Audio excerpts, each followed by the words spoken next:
नमस्कार, मैं रवीश कुमार। सीमेंट के इन ढांचों को देखकर लगता है आधुनिकता इन्हीं से टपकती होगी, लेकिन जब दिल्ली के किसी गांव में किसी जोड़े की एक गोत्र में शादी करने पर हत्या कर दी जाती है तो आधुनिकता की बुनियादें हिल जाती हैं। हम 21वीं सदी और दिल्ली की तरक्की को लेकर आंखें फाड़कर हैरान होने लगते हैं, लेकिन ये देखना भी जरूरी है कि दिल्ली के गांवों में सामाजिक ढांचा कैसे बचा रह गया है, किस तरह से उसे बनाकर अभी तक रखा गया है। बिना इसे देखे हम बाहर से अपनी आलोचनाओं को उन पर नहीं थोप सकते हैं। और यही देखने के लिए यहां से 200 मीटर दूर दक्षिण दिल्ली के एक गांव कालका जी गढ़ी में मैं जा रहा हूं।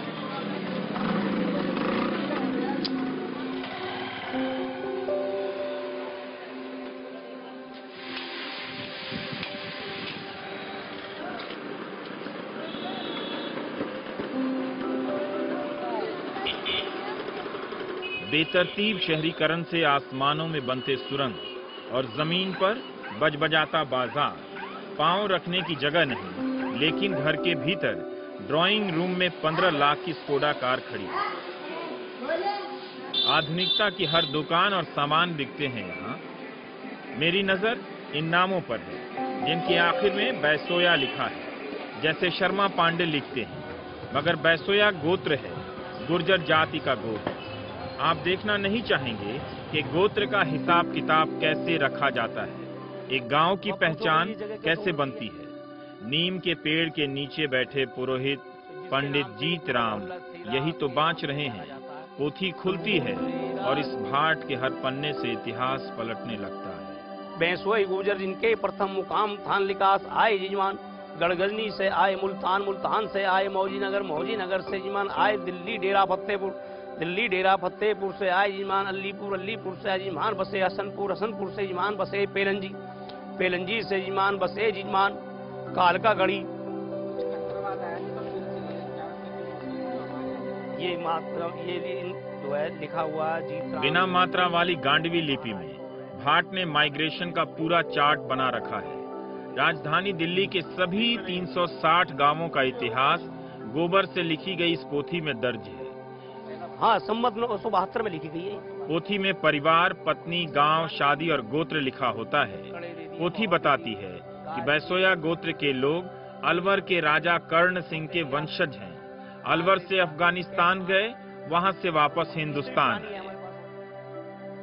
सरोहे से बैसो ऐसे हो गई जी ये कि ये जो थे गढ़गजनी रहते थे। गढ़गजनी क्या जगह है? अफगानिस्तान के अंदर है। अच्छा। जहाँ का मोहम्मद गौरी था। अच्छा।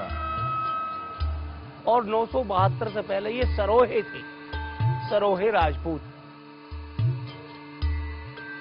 जो वंशावली एक राजा। लेकिन बैसोया गोत्र नाम से पहले एक नाम और था जो बताता है कि गोत्र के नाम बदलते रहे। दावे के साथ नहीं कह सकता कि गोत्र भी बदले हैं या नहीं। वैसे इतिहास में गोत्र के बदलने के भी प्रमाण मिलते हैं।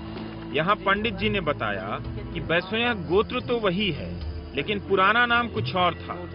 पुराना मतलब जब अलवर से अफगानिस्तान गए थे तो गढ़गजनी से ये एक मुसलमान बादशाह के लड़के को मार करके वहां से भागे।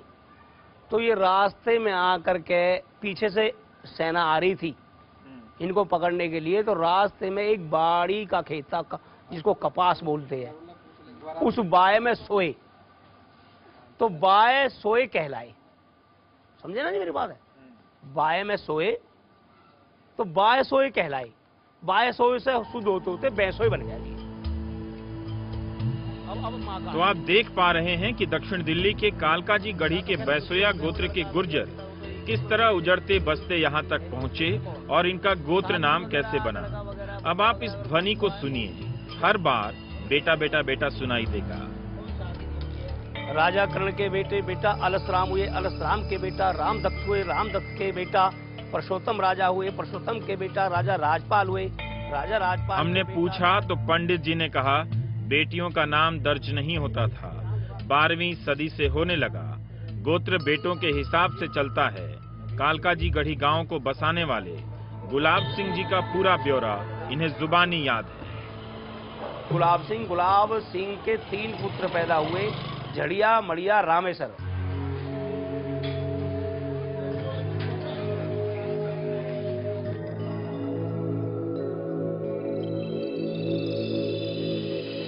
गांव के चौपाल में भी सभी बुजुर्गों की तस्वीरें लगी हैं। सबको मालूम है इनके किस्से, नाम। हुक्का की मंडली में जानकारियां इधर उधर होती रहती है। बाकी प्रमाण पंडित जी दे जाते हैं। हर 3 या 4 साल में एक बार आकर नाम दर्ज कर जाते हैं। इस पोथी में दर्ज गोत्र में हेर फेर की संभावना कहीं भी नहीं है। एक बदलाव और है। बढ़ौली, बुढ़ैना, इमादपुर, धौजा, बड़खल ये फरीदाबाद के कुछ गांवों के नाम हैं जहां कभी गुर्जरों को इस्लाम धर्म अपनाना पड़ा, लेकिन गोत्र नहीं बदला। वापस हिंदू धर्म में आने पर भी वही गोत्र चलता रहा। आज भी मुस्लिम गुर्जर अपने गोत्र में शादी नहीं करते। धौज गांव है, धौज के अंदर मुसलमान है, वो आज भी उनका गोत्र तमर है। और पहले भी जब वो गुर्जर थे, जब भी उनका गोत्र तमर ही था। वो आज भी शादी अपनी तमरों में नहीं करेंगे। जो चंदीले हैं, जो बड़कल के अंदर बस रहे हैं, वो आज भी शादी अपनी चंदीलों में नहीं करेंगे।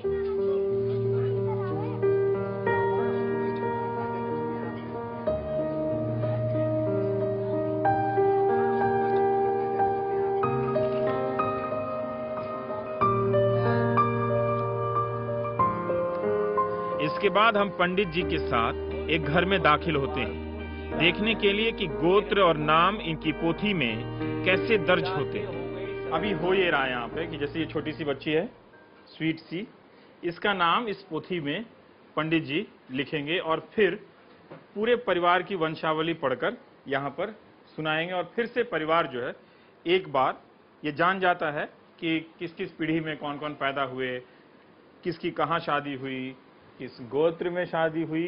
बेचारी तुमको तो गोत्र मालूम नहीं, मालूम भी नहीं कि तुम कालकागढ़ी की हो, है ना, लेकिन तुम्हारे पापा, पंडित जी और हम लोग भी मिलकर कुछ तय कर रहे हैं तुम्हारे लिए, ठीक है। पुरोहित ने फरवरी 2010 में पैदा हुई काशवी का नाम इस पोथी में दर्ज कर लिया। इनकी मां जमीन पर बैठी हैं, क्योंकि पुरोहित के सामने बराबरी पर बैठने की परंपरा नहीं है। ये आपका खाना आ गया। ये हमारा खाना, ये खाने में इसके बाद पंडित जी को खाना खिलाया गया। खाने के आइटम तो वही हैं, लेकिन एक आइटम पारंपरिक है, सफेद सा दिख रहा या घी बुरा। अगर हमको ये खाना नहीं दिया ना गुजरों ने, हमारे जजमान ने हमको ये खाना नहीं दिया, तो हम सोचेंगे भाई इस घर में घी होता ही नहीं होगा।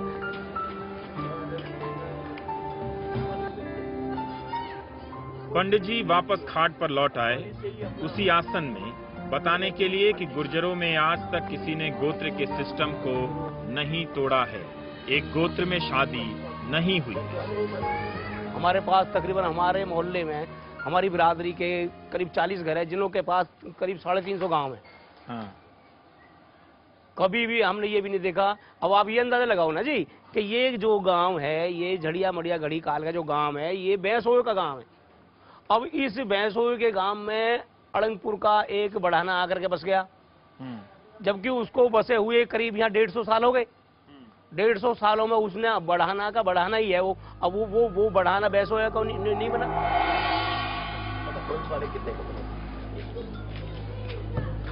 दिल्ली के 360 गांवों की बिरादरी सिस्टम गांव और गोत्र की पहचान से जुड़ी है, जबकि गांव अब शहर हो चुके हैं। कालकाजी गढ़ी गांव में 1 लाख लोग बाहर से आ गए। कई संस्कृतियों के संगम में भी यह चौपाल टापू की तरह लगता है। बोलने से लेकर बैठने के तौर तरीके में भी मर्दवादी ढांचा बचा हुआ है। सोसाइटी का ऑर्डर कितना मजबूत है अभी भी, ये आप चौपाल में चारपाई पर बैठने के तौर तरीके से भी देख सकते हैं। जो सबसे बुजुर्ग हैं वो ऊंचाई की तरफ बैठेंगे, इनसे कम उम्र के शख्स यहाँ बैठेंगे, और जो छोटे हैं वो किनारे बैठेंगे। हुक्का भी इसी तरह से पिया जाता है, जो बुजुर्ग के पास सबसे पहले, कम उम्र वालों के पास उसके बाद, और फिर छोटे पिएंगे। लेकिन जब हुक्का भरना होगा तो छोटे का काम होगा कि वो हुक्का भर कर लाएगा। तो इस तरह से ये ढांचा बनाकर रखा गया है, जो अभी तक चला आ रहा है। मेरा कोई परिचय नहीं है। मेरी माँ का परिचय है, जिनका नाम भजन कौर है। मेरे पिताजी का परिचय है, जिनका नाम नत्थू सिंह है। मेरे देश का परिचय है, जिसका नाम भारत है। मेरे धर्म का परिचय है, जिसे हिंदू कहते हैं। मेरी बस्ती का परिचय है, जिसका नाम गांव गढ़ी झड़िया मड़िया है।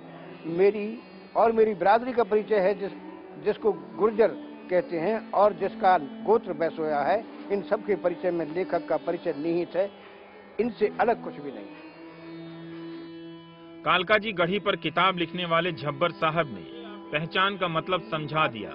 पूरी लिस्ट में आधुनिकता कहीं नहीं थी। जहां से उत्पत्ति होती है वहां से आप देश तक चले जाइए। पहचान की पहली सीढ़ी माँ है, पहली सीढ़ी माँ है, दूसरी सीढ़ी गोत्र है, दूसरी सीढ़ी पिता है, तीसरी सीढ़ी है गोत्र, तीसरी सीढ़ी जो है वो गोत्र है, उसके बाद जाति है, उसके बाद गांव है, उसके बाद देश है। बढ़ती बेल। इस किताब में गांव के बैसोया गोत्र के सभी लोगों के नाम शामिल हैं। उसके बाद श्रीमती खिलिया उर्फ दुल्ला मैरमपुर की चिराठी गोत्र की। गांव का इतिहास जो भाट की पोथी में है वो अब इस किताब में है, और यह किताब घर घर में है।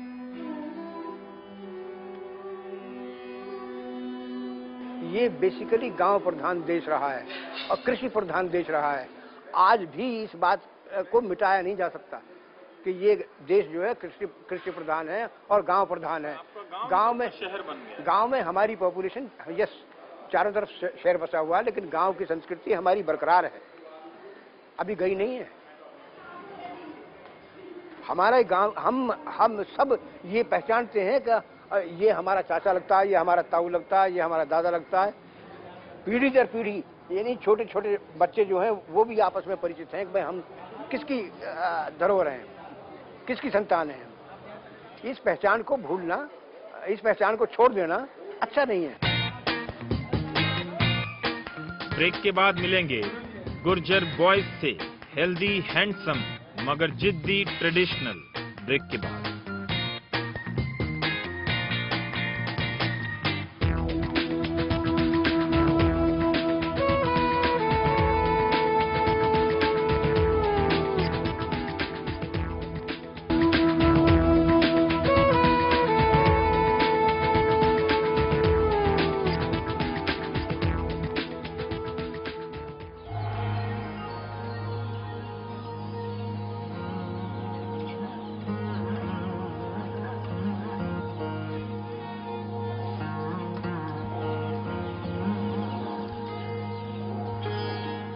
कला की ये आधुनिक कृतियां किसी खंडहर की तरह मौजूद हैं, और खंडहर की तरह ही मौजूद है ये चौपाल। लेकिन इससे निकली कालका जी गढ़ी गांव की संस्कृति अभी तक उसकी जड़ें मजबूत हैं।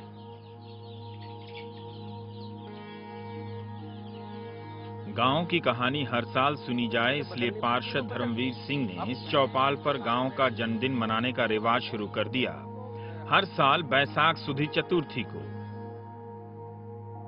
धर्मवीर सिंह जी, एक सवाल मैं जानना चाहता हूं। मैं दिल्ली में रहता हूं तो मुझे लगता है कि मैं दिल्ली वाला हूं, एक शहरी आदमी हूं, मेट्रोपॉलिटन कॉस्मोपॉलिटन शहर का एक नागरिक हूं। बाहर से आया हूं लेकिन अब इसका नागरिक बन चुका हूं। आप यहाँ के स्थायी हैं, क्या आपकी ये मेट्रोपॉलिटन पहचान नहीं है? देखिए कि हमारी एक पहचान है, हम यहाँ हजारों सालों से यहाँ पर रह रहे हैं, लेकिन आप इसकी पहचान के लिए हमें इन चीजों को संस्कृति से हटके करने की आवश्यकता क्यों है, ये मेरे को आज तक समझ नहीं आ रहा है। हाँ। पर ये जो हम बाहर से आलोचना करते हैं कि आप बदल नहीं रहे 21वीं सदी में, जिसे जो चाहे उससे शादी कर सकते हैं। आप हमें बदलना क्यों चाहते हैं? मतलब हमें प्रॉब्लम नहीं, हमारे पूरे समाज को प्रॉब्लम नहीं, तो आपको क्या को चिंता है कि हम बदलें? जो कालका जी गढ़ी से 100 मीटर की दूरी पर एक गांव है, 200 मीटर की दूरी पर गांव है, जी। उन दोनों के बीच भी शादियां नहीं हो सकती है, तो हम गांवों को लेकर इतना गोत्र की तरह व्यवहार क्यों करते हैं, जबकि दोनों गांव बदल चुके हैं? देखो ऐसा है कि उसमें अब कोई जो है ना बहुत ज्यादा वो नहीं है मामला, तो दोनों ही गांव को अगर कोई इतराज नहीं है तो उसमें कोई ज्यादा बुरा मानने की बात नहीं है। लेकिन ग्राम देवता है हमारा, उसके अंतर्गत ये कालका गढ़ी गांव है, उसके अंतर्गत जो इस टाइप की शादियां हैं उसको समाज बिल्कुल मान्यता नहीं देता। और हमारा समाज हो या कोई और समाज हो, ये जो जितनी भी बिरादरियां हैं, और भी ये गुजरों का गांव है, जाटों का है, यादवों का है, सैनिक का है, ब्राह्मणों का, किसी भी समाज में इस चीज को निश्चित रूप से आपको यही जवाब मिलेगा।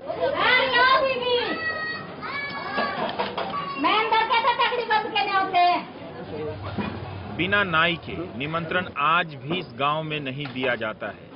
गांव के भीतर कोई एक दूसरे को शादी का कार्ड नहीं बांटता। और भैया वहाँ तो पंडित कहते हैं, सिर्फ पंडित कहते गणपति के लिए होते हैं। चौपाल आधुनिक होने लगे हैं। अजीत सिंह के हाथ में ये सैमसंग का लेटेस्ट मॉडल मोबाइल है। हरियाणा यूपी का लोकगीत रागिनी बज रहा है।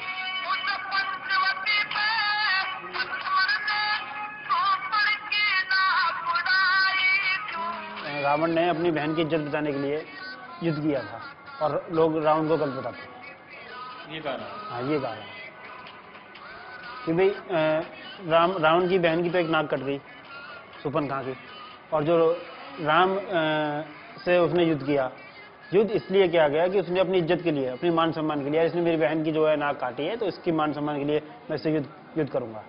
और सब कहते हैं कि भाई राम ने रावण से लड़ाई की।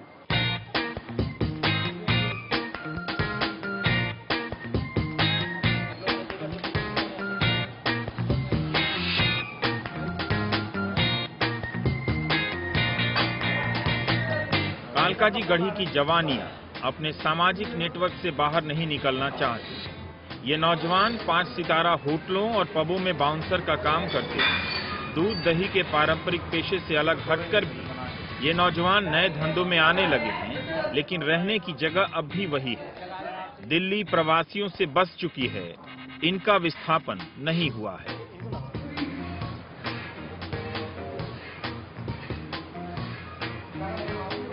मैं ये तो नहीं कहूँगा कि दिल्ली में जितने भी गुर्जर लड़के हैं वो सब इस तरह का हुलिया बना लेते हैं, मगर ज़्यादातर लड़कों का ये शौक है कि बॉडी बिल्डिंग करने का। और इनकी भुजाएं देखिए, ये देखिए चौड़ाई, ऐसा लगता है ताकत की खान है। और 25 इंच, और इसे देखकर मुझे भी उत्सुकता हो रही है कि इन्हें दूं एक जरा सा लगा के। लेकिन प्रॉब्लम यह है कि जब ये मुझे एक देंगे तो 100 हो जाऊंगा मैं। तो आप देख रहे हैं कि ये है ताकत, असीम ताकत। लेकिन अच्छी सेहत और ताकत पहचान का स्वाभाविक हिस्सा है। मुझे कोई गुर्जर लड़का कमजोर नहीं दिखा। लड़कों ने कहा, हमारी अच्छी सेहत को आप अलग से क्यों देखते हैं? कुछ नहीं, एक्टिव होते हैं एक दूसरे को देख के। सपोज जैसे कि अब हम एक्सरसाइज कर रहे हैं, जो हमसे छोटे वो हमें देख के एक्टिव हो गए। अगर हम कोई गलत काम कर रहे हैं तो कहते हैं ना, सब कहते हैं, बड़े बूढ़े जो भी कहते हैं कि भाई संगत का असर। अगर आप अच्छे लोगों में बैठोगे तो अच्छी बातें करोगे, अच्छी सोच आएगी, और गलत आदमियों में बैठोगे तो गलत सोच आएगी। तो इसलिए हम जो हमारे जो मैक्सिमम लोग हैं वो एक्सरसाइज के प्रति काफी एक्टिव है। मतलब कोई कॉन्फ्लिक्ट नहीं है कि आप दिल्ली के गांव से निकलते हैं, 5 स्टार होटल में बाउंसर बन के खड़े रहते हैं, वहाँ एक बिल्कुल हाई कल्चर देखते हैं, वापस गांव में आते हैं। इस दौरान आप में कोई बदलाव नहीं। हमने उस कल्चर को देखा ना, उस कल्चर में ऐसा फील ही नहीं है कि हम इस कल्चर को अपनाएं। उसमें कोई फील नहीं है, कोई फील नहीं है उस कल्चर में। टोटली लोग कहते हैं बहुत मस्ती है, नशा मस्ती है, तो कामयाबी का जश्न है, वो आपको अट्रैक्ट नहीं करता। नहीं, आप उनसे मिलके देखिए, सुबह मॉर्निंग में पता लगता है क्या होता है क्या नहीं होता। कबीलाई संस्कृति का हिस्सा पूरी तरह बचा रह गया। गोत्र को लेकर आलोचना करने से पहले समाज के ढांचे के भीतर झांकना भी जरूरी है। सारे लोग गोली मार देने की वकालत नहीं करते हैं। कालकाजी गढ़ी गांव पर किताब लिखने वाले झब्बर सिंह बैसोया कहते हैं, बदलाव आ रहा है। ये जो गांव है, ये गांव नहीं है, 5 गांव है अब दिल्ली में। दिल्ली से बाहर भी है, लेकिन दिल्ली में 5 गांव है। बैसोयास जो है वो एक ही बुढ़े की, एक ही बुढ़िया की औलाद है। वो आपस में बहन भाई नहीं है तो क्या है, लेकिन जो बदलाव है उसे मैं और आप रोक नहीं सकते। गोली मार के भी नहीं रोक सकते। अडॉप्ट करना पड़ेगा, आज नहीं तो कल। ये हो ही क्यों रहा है? बदलाव है, बदलाव की भावना है, आ रही है लोगों में।